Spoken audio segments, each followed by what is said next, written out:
దానికి అవకాశం రాని వాళ్ళకేమో ఇంకా కొద్దిగా ఉంటే బాగుంటుందని ఉన్నది, వచ్చిన విద్యార్థులకేమో ఆకలి ఉన్నది. ఈ వీటన్నిటి మధ్య మనం మాట్లాడాల్సింది ఎక్కువసేపు ఎవరు మాట్లాడరు, తక్కువసేపే మాట్లాడతాం.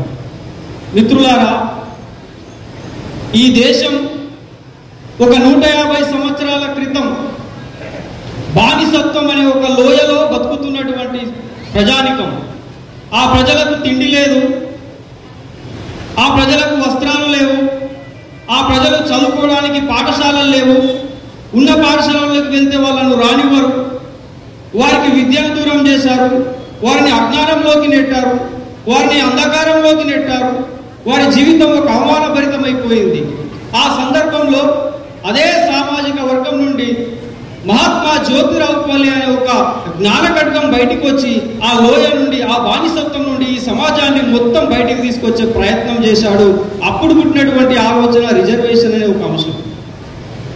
తరువాత ఆయన వారసుడిగా వచ్చినటువంటి ఛత్రపతి సాహు మహారాజ్ రిజర్వేషన్లు అనే అంశాన్ని కొల్హాపూర్ సంస్థానంలో అమలు చేసి చూపించాడు.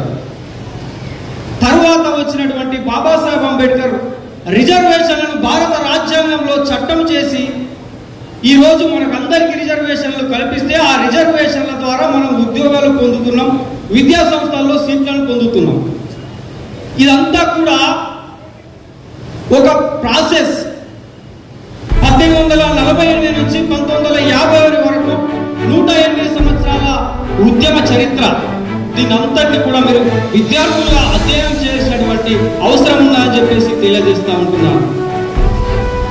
బాబాసాహెబ్ అంబేద్కర్ రాసినటువంటి రాజ్యాంగం, భారత రాజ్యాంగ పీఠికను మీరు బట్టి కొట్టాల్సిందే కోరుతా ఉన్నాను.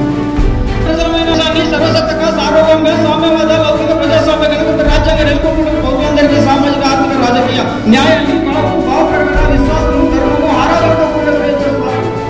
ఈ విధంగా భారత రాజ్యాంగ పీఠిక మీ అందరి ఊళ్ళలో కొనలాడాలి.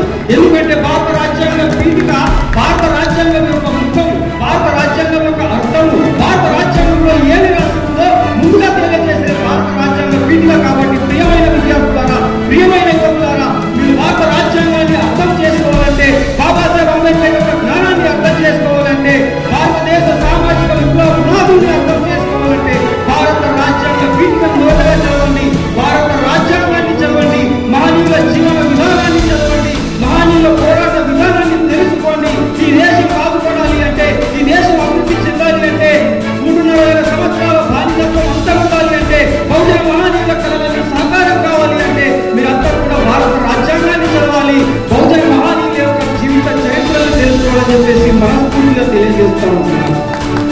ఇదే జిల్లాలో చిన్న చివరి గ్రామమైనటువంటి ఏర్లక్క మండలంలో కాళ్ళరామూర్ అనే గ్రామంలో గీతాకారులు ఆటల సాంఘిక పరిశ్రమకు గురి చేసింది. మొన్నటికి మొన్న రామాలయంలోకి వెళ్తే 10 మంది మహిళలు అక్కడి నుంచి అవమానంతో గెంటివేసినటువంటి దుర్మార్గమైన వ్యవస్థ ఇంకా ఈ దేశంలో, ఈ జిల్లాలో ఉన్నదంటే దానికి కారణం బ్రాహ్మణవాదం, బ్రాహ్మణిజం. ఈ బ్రాహ్మణవాదం పైన, బ్రాహ్మణిజం పైన మనమంతా కూడా పోరాటం చేయాల్సినటువంటి అవసరం ఉందని చెప్పేసి ఈ వేదిక ద్వారా పిలుపునిస్తా ఉంటున్నాం. మిత్రులారా, ఇక్కడ వచ్చినటువంటి నాయకులకు, అధికారులకు, ప్రభుత్వ అధికారులకు ఒక ప్రత్యేకమైనటువంటి విజ్ఞప్తి ఏమిటి అంటే, దేశంలో ఎక్కడ లేనటువంటి దౌర్జన్యమైనటువంటి దుర్మార్గమైనటువంటి ఒక వ్యవస్థ వీడీసీ వ్యవస్థ. ఇది ముఖ్యంగా ఆర్మూర్ డివిజన్ లో అమలవుతా ఉంది. ఈ ఆర్మూర్ డివిజన్ లో వీడీసీలు, అగ్రకులాలు వాళ్ళు ఒక ప్రత్యేక ప్రభుత్వాన్ని ఏర్పాటు చేసుకొని మిగతా ఎస్సీ ఎస్టీ బీసీ కులాలన్నింటినీ కూడా అణిచివేస్తూ అన్యాయంగా అవమానిస్తూ ఉన్నారు. కాబట్టి రాబోయే రోజుల్లో ప్రభుత్వ యంత్రాంగం అంతా కూడా మీరు దయచేసి, ఇది ఒక తాళ్ళరాంపూర్ సమస్యనే కాదు, ఇంతకుముందు వీడీసీలలో జరిగిన అన్యాయాన్ని చాలా గ్రామాలలో మా నాయకులు వివరించారు. కాబట్టి రాబోయే రోజులలో ఏ ఒక్క గ్రామంలో కూడా, ఏ ఒక్క వీడీసీ కూడా బ్రతికి ఉండడానికి వీల్లేదని చెప్పేసి వేదికగా తెలియజేస్తా ఉన్నా. కాబట్టి మీరు ఖచ్చితంగా దానికి ఒక చట్టాన్ని, ఒక జీవో రూపొందించి వెంటనే వీడీసీలను రద్దు చేయాలని చెప్పేసి తెలియజేస్తూ ఈ అవకాశం ఇచ్చినటువంటి మీ అందరికీ ధన్యవాదాలు. జై భీమ్, జై మూల్యవాసి. ధన్యవాదాలు మిత్రమా. దాదాపు ఇక్కడ ఇచ్చిన పేరు